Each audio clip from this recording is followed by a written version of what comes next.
continued concentrated effort to get more people vaccinated in the state of New York. And we're going to start off with a few acknowledgments here and to talk about this whole initiative that we're going to be having sports teams, particularly this fall, football fans. We're going to have, we've enlisted the support of our teams, our New York teams, to help us get a very, very powerful message out there. And I've long figured out that in order to get people to get vaccinated who are more hesitant, they need to hear from trusted partners. And so we have those individuals with us here today. And I want to thank the Bills, the Jets, and the Giants for also not just having validators be willing to go out and do public service announcements and talk to people, but an entire integrated media campaign and a sweepstakes program, which I'm going to be talking about momentarily.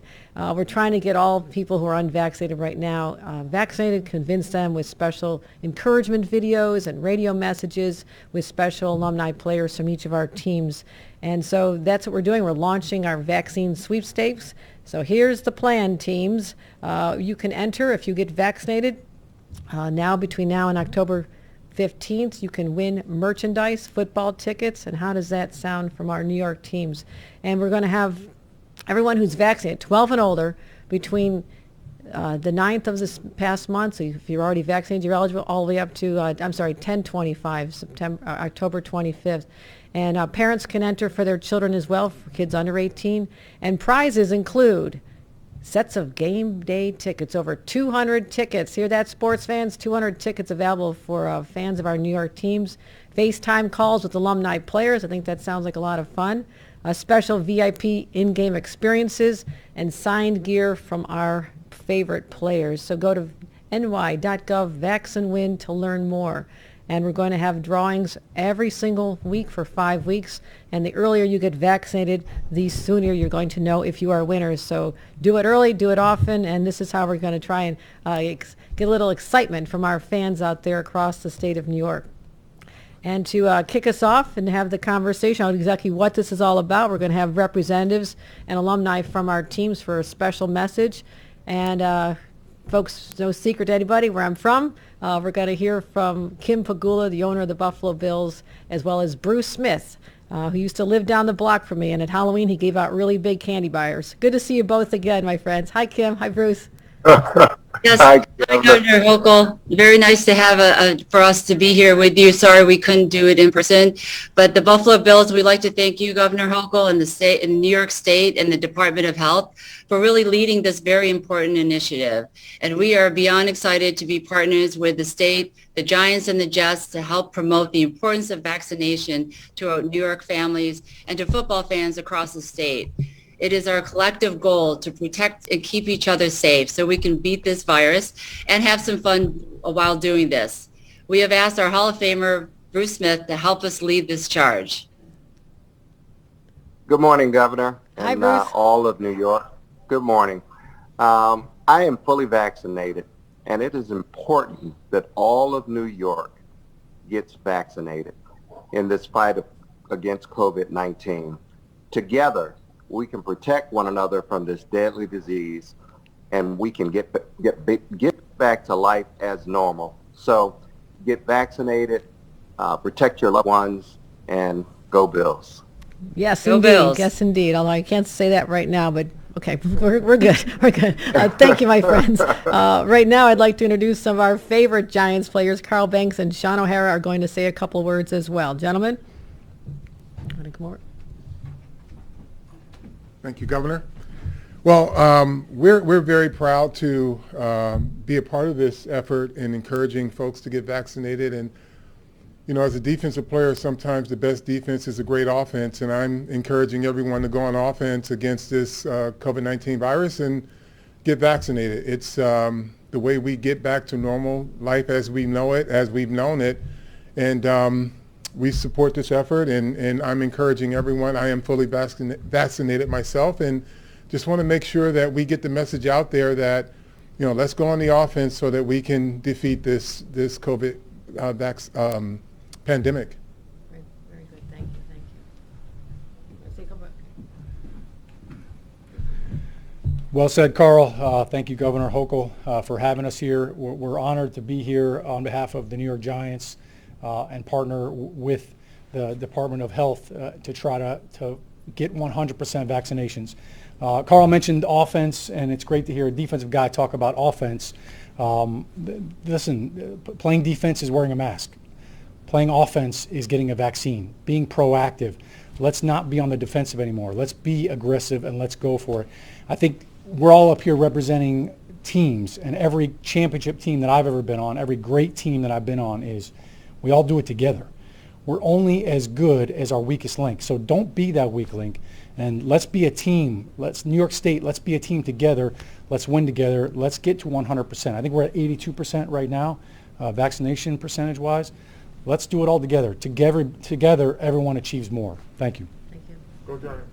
Very, very well said. Thank you, Sean. And Carl and I had a little walk down memory lane about a particular Super Bowl a few years back, and I think we're okay now, right? We're okay. We're in this. We can be in the same room. And let's hear from our favorite Jets fans, or players, former players. Wayne Corbett is going to be saying a few words, and I want to welcome him to the podium. Yeah, just want to thank Governor Hochul for having us here today. I think Carl and Sean said it right. On behalf of the Jets, we just encourage people, to get vaccinated. I am fully vaccinated, and I tell you, it was nice to be back after 2 years at a game this past week, and hopefully people understand, it's an outdoor game when indoor things happen. To get fully vaccinated, like I said, we support Governor and wish everybody the best. And Tony Richardson, also a former fullback from the Jets, can say a few words. Good morning. Thank you, Governor. My dad is a Vietnam veteran. My sister is 28 years. So all I know in my life is service, and that's one thing. I'm fully vaccinated. My mom has a compromised immune system, so I'm doing my part, and I just ask that everyone in New York does their part. So thank you so much, Governor. I live right here in Long Island City, and to be able to see people starting to go into restaurants and who are fully vaccinated, and we're doing our part, so I'm going to say thank you guys so much. Thank the Giants, thank the Bills, and go Jets. Go New York teams. Okay, great. Thank you so much, gentlemen, for lending your cachet to this effort. I believe that there's a lot of people out there who will be persuaded when they see people that they've admired throughout your careers. And as we heard about the team effort, this truly is a team effort for all New Yorkers. And I'm very competitive. I want to win this game. I want to beat back COVID. I want to emerge victorious. To me, that's our Super Bowl. Beating back COVID, winning our Super Bowl as New Yorkers. And if we can get to 90, 95, 100%, there is no stopping us, and we're going to go all the way into the end zone together. Thank you very much. Thank you, gentlemen, for joining us. Go Big Blue.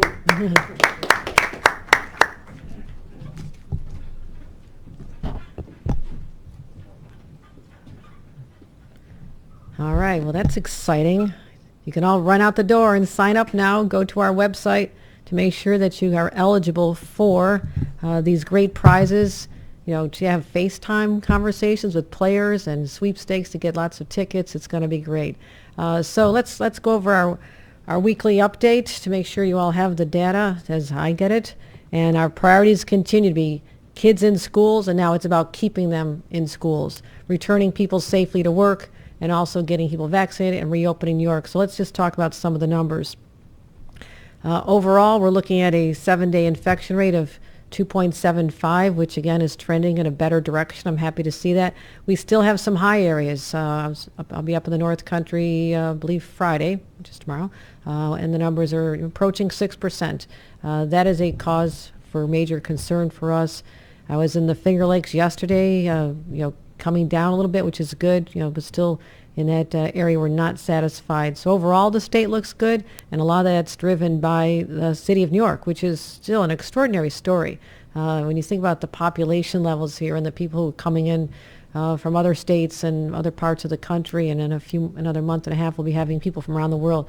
These are incredible numbers, and I do believe this is part of our selling point as we're reopening our entire state, but particularly New York City. When I can greet people from other parts of the world, I had a chance to meet the Prime Minister of Britain and the Prime Minister of Ireland, and just spoke to a couple of California residents this morning, Prince Harry and Meghan Markle. All this is showing that we are coming back. We're almost there, and these numbers help give people the confidence to know when you come to New York, you're in a much safer place than elsewhere, and this is going to help us. But we can still do a little bit better here, team. Hospitalization rate, watching this extremely closely to make sure that we can handle the volume of hospitalizations, and we'll talk a little more about that later, but we still lost 39 people, and there's 39 individuals no longer with us. Their families are grieving, and in many cases, it's just a sad reminder that we're not out of this yet. Hospitalizations, as I mentioned, we're having some challenges. ICU beds, 24%, hospital beds, 33 overall. We can manage this right now. We can absolutely manage this. We're watching it closely. But if we start seeing those numbers, I'm prepared to take some action to start shifting people very quickly. And we'll have more on that later. The daily vaccination rate, it's getting there. 50,000 in the last 24 hours. We have a few deadlines coming up. If you're a healthcare worker, Monday's the big day. So I'm truly optimistic and hopeful that people who've been waiting, you now have a major incentive because Monday's going to come, and we want to have everybody safely with at least one dose. So we are continuing to make sure people are aware of all the places. A lot of workplaces are offering vaccinations so we can increase these numbers and get the numbers even higher. And I feel that that's going to happen. We've seen that happen elsewhere when deadlines loom. So we'll be very interested to see what the numbers are on the number of people vaccinated over the next couple of days. 82, almost 83% with one dose, and also both doses, 74%. Young people, I was out there this week with the van trying to convince people to get vaccinated, mostly convincing parents to have that influence over their children. And I spoke about the fact that as a parent myself, we are hardwired to protect our children. It's all we know how to do, protect our little ones as they get older, but certainly even as teenagers. And I would not want to be a parent living with the guilt that anything happened to your child, such as getting sick with COVID or even worse, because they were not vaccinated. So I encourage all parents to, look at it from that perspective. Continue to do what you're going to do. As long as you're alive and your kids are alive, you're going to keep protecting them. And this is such an important way you can do just that. It's a way to show love. Breakthroughs are creeping up a little bit. This is what we've been watching. Now, again, the hospitalizations are still they're rather minuscule, but no one wants to get it twice. And the reason people get it twice is because there are still people out there unvaccinated. That is the only reason. And if we can get more people vaccinated and know that people are safe, this is our way to finally come back to some sense of normal. But the vaccines have really been incredibly effective. I mean, these are more than even a flu vaccine. Those percentages are still very, very high, and people should be encouraged by these numbers. We also are going to be informing the public about a new data source available to give out the variant information, 2 new microsites to expand our data and to focus on breakthroughs. So everybody wants to know what the breakthroughs are looking like. And we created this first-in-the-nation methodology, which will be regularly updated. I mean, this is going to be updated almost in real time.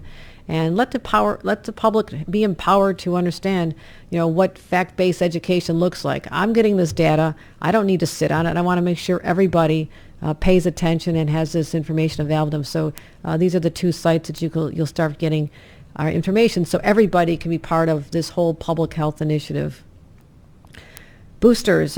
We are preparing for boosters as soon as they are approved by the FDA. We're also going to be taking our steps. What we do is we're waiting the federal approval, and we're going to deploy a multifaceted approach to how we're going to increase education, accessibility, and acceptance of the vaccine statewide, the booster shot. A lot of people are anxious. Some people have already done it, but we are waiting to hear. We are hearing some news that they're encouraging it after 6 months, which will be a large number of people. Initially, we were told it was 8 months, and we'll simply get the information as soon as the CDC's done. We'll flip it over to our advisory committee on immunization practices.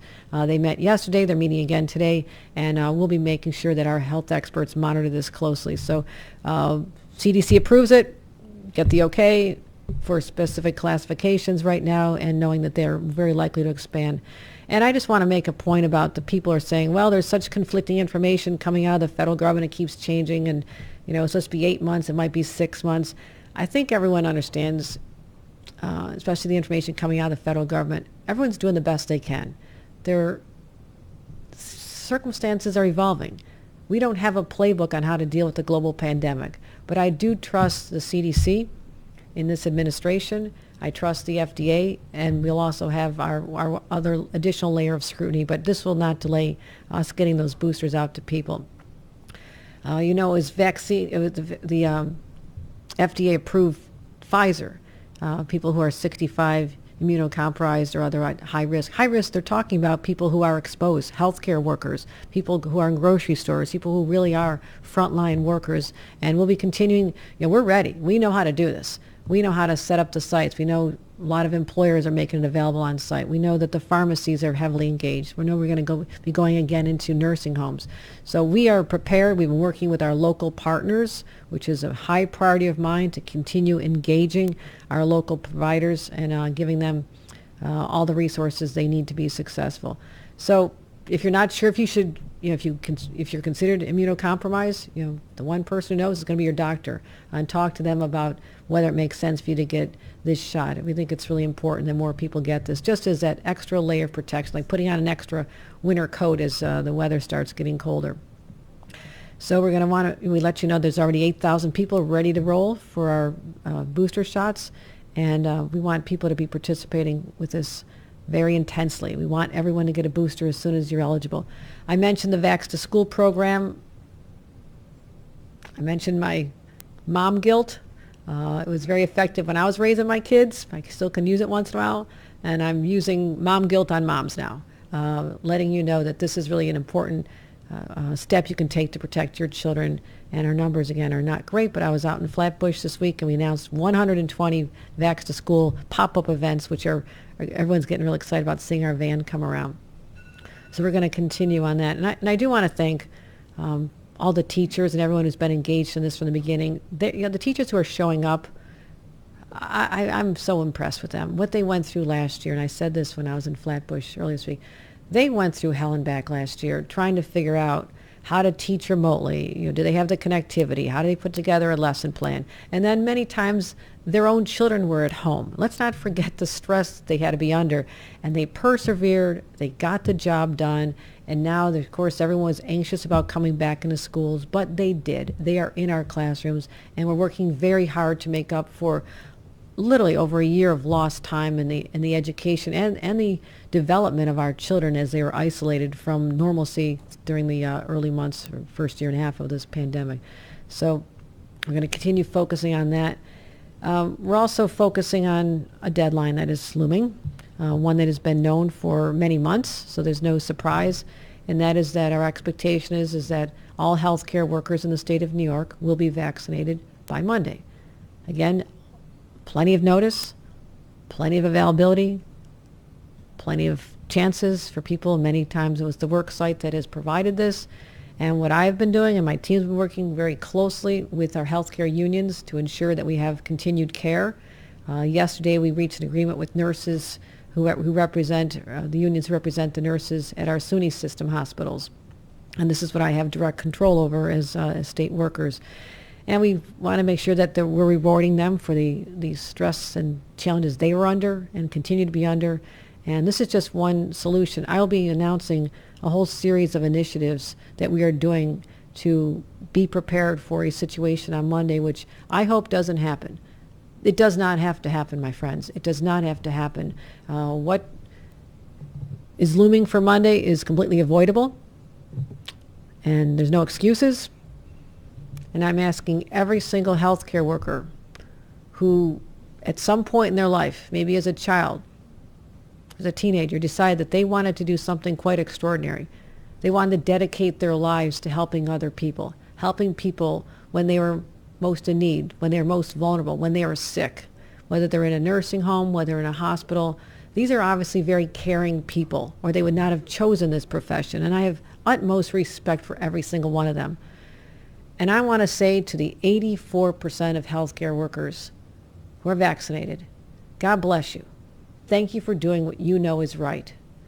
Because every single person who ends up in your care has the right to know that they are as safe as they can be, that there is no chance that they will be infected by the person charged with protecting them and their health. We can get this number higher. I'm confident of that. I'm grateful for those who've stepped up and done the right thing, and those who've done the right thing don't want to be with people who are not vaccinated either. It's frightening for them to be with coworkers who are not vaccinated. If you want to think about that, they're entitled to a safe workplace as well. So stay tuned. We're going to continue focusing on this very shortly.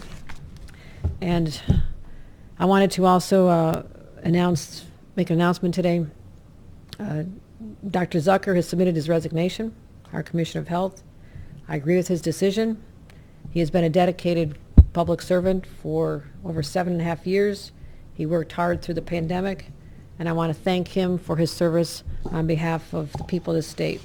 And I will be saying that he has agreed to stay on until the position will be filled.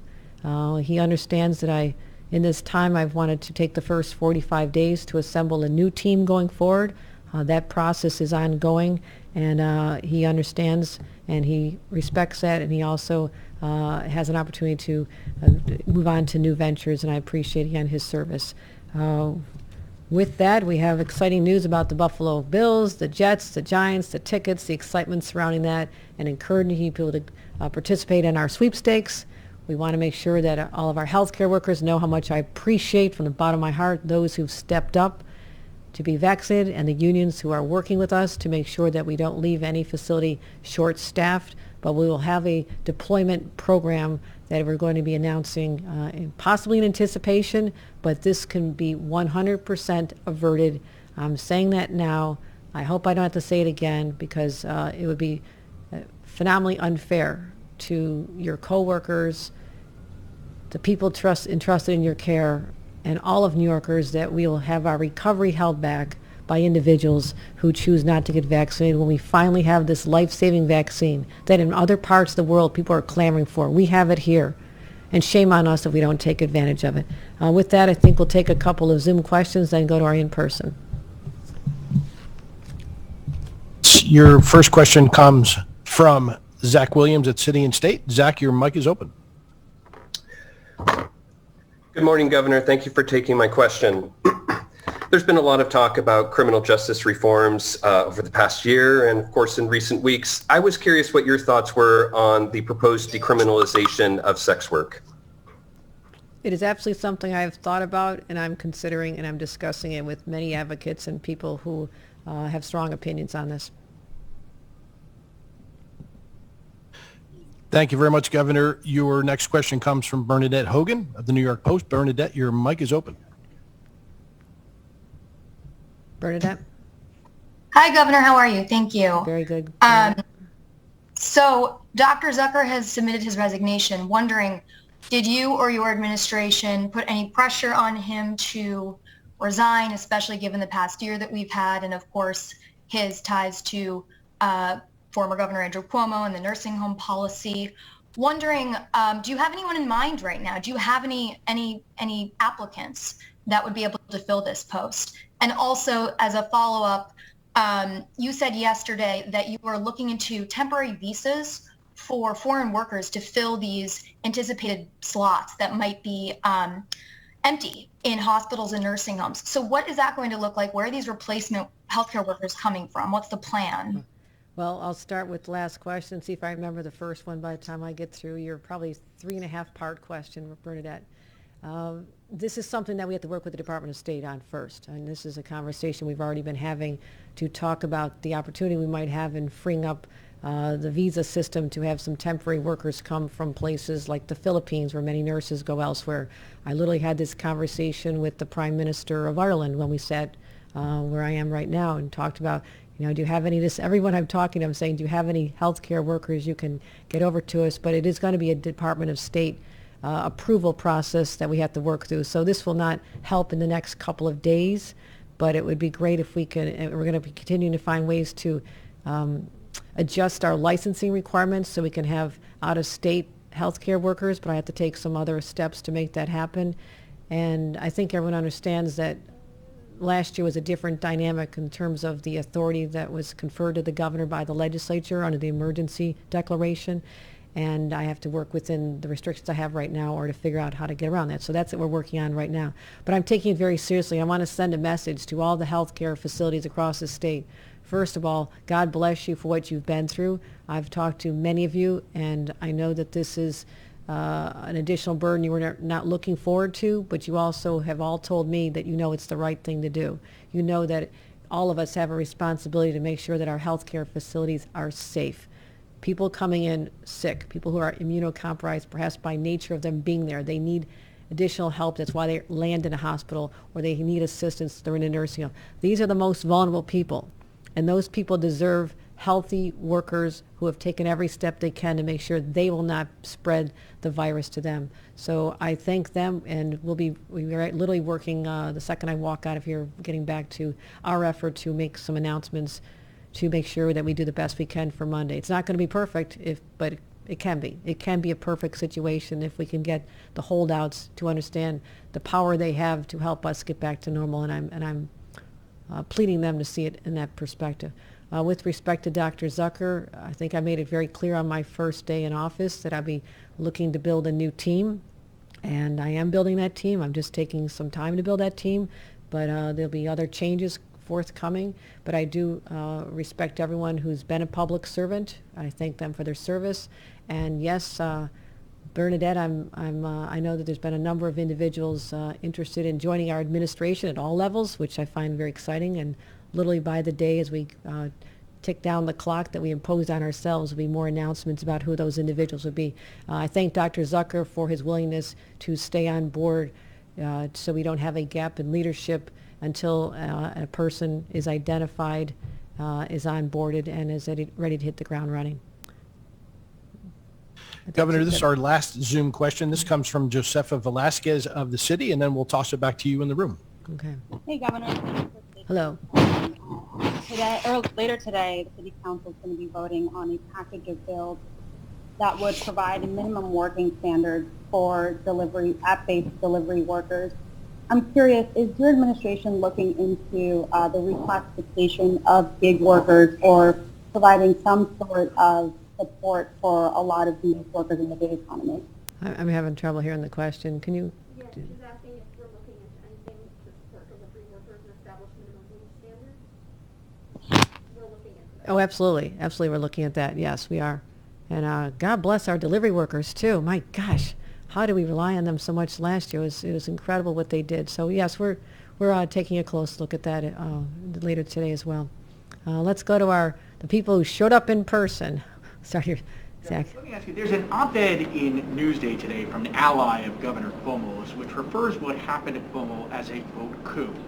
I'm wondering if you can comment, number one, on the appropriateness of using the word coup in light of January 6th, but number two, do you see this as an effort that is similar to what Trump is doing with the big lie, and does it undermine democracy in government and people's faith in it? Doesn't affect me. People will say what they want. They can divine what they want. And I'm just going to not be ever distracted by the chatter that is there now, that might intensify. I'm in a position because the governor of the state of New York resigned, and the Constitution calls for me to assume the responsibilities as governor, and I was sworn in legally, properly, on the 24th of August, and I'm very proud to hold this position. Yes.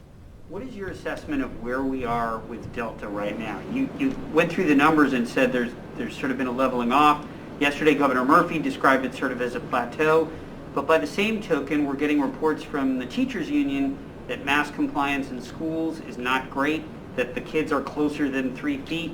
So is this just a temporary leveling off with a big spike coming, or do your health people say we've got Delta headed in the right direction? Oh, I'm not saying it's heading in the right direction, because we are just hitting that point where we saw last year. People starting to head indoors. I mean, it's going to be spectacularly beautiful weather the next few days, and then it's going to get cold. And then people won't be gathering so much outside, and people think a little more about going to the outdoor restaurants, although I think they're wonderful in the wintertime. And we'll have more people congregating indoors, and then we're going to hit the holidays. And I showed that on a slide a couple weeks ago, the trend of when we really started, I'm going to say tanking. It was Halloween, Thanksgiving, the religious holidays in December, New Year's, all the way up until Super Bowl weekend. And we know that's coming.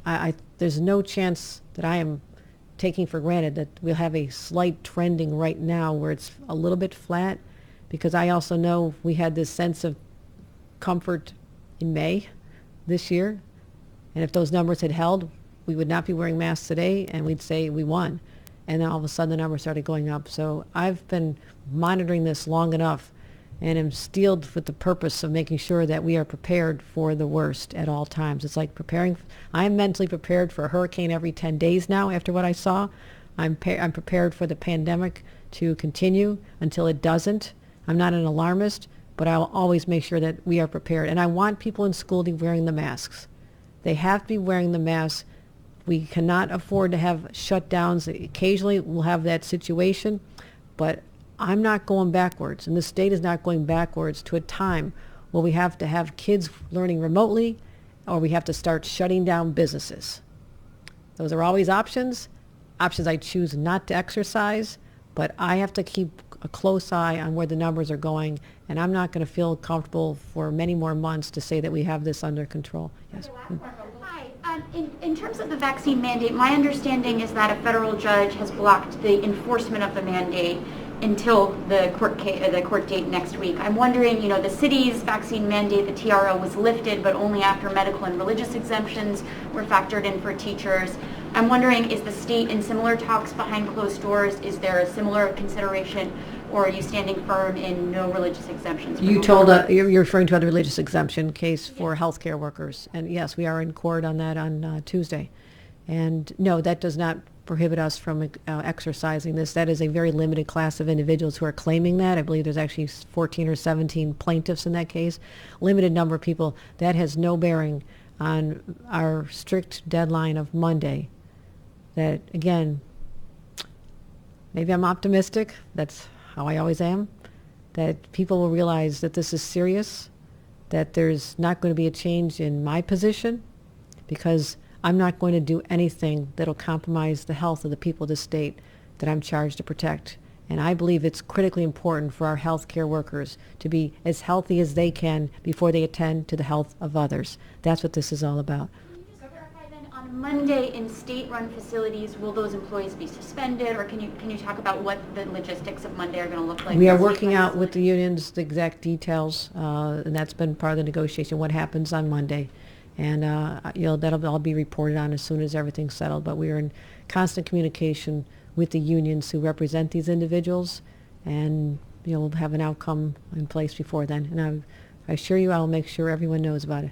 One question. Governor Hochul, just two questions. First, you mentioned about talking to lawmakers about getting $1 billion added to the Environmental Bonds Act.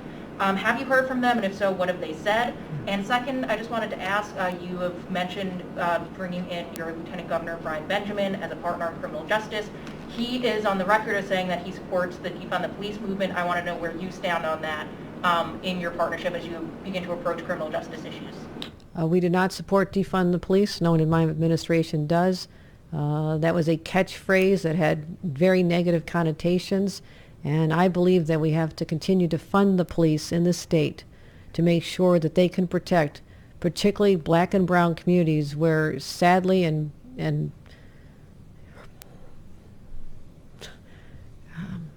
tragically so many black and brown communities are being hardest hit. A young black man has a 10 times greater chance of dying of homicide than a white person. We need the police to protect our communities, but also to engage in a different kind of conversation that has gone on in the past. The status quo is not acceptable.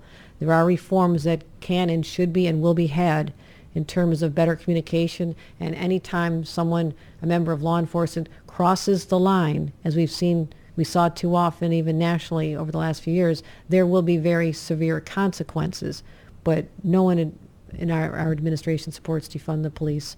And the Bond Act. We're having those conversations with our staffs right now, and as I said, you calculate this out and what the cost of a $4 billion Bond Act is for New Yorkers.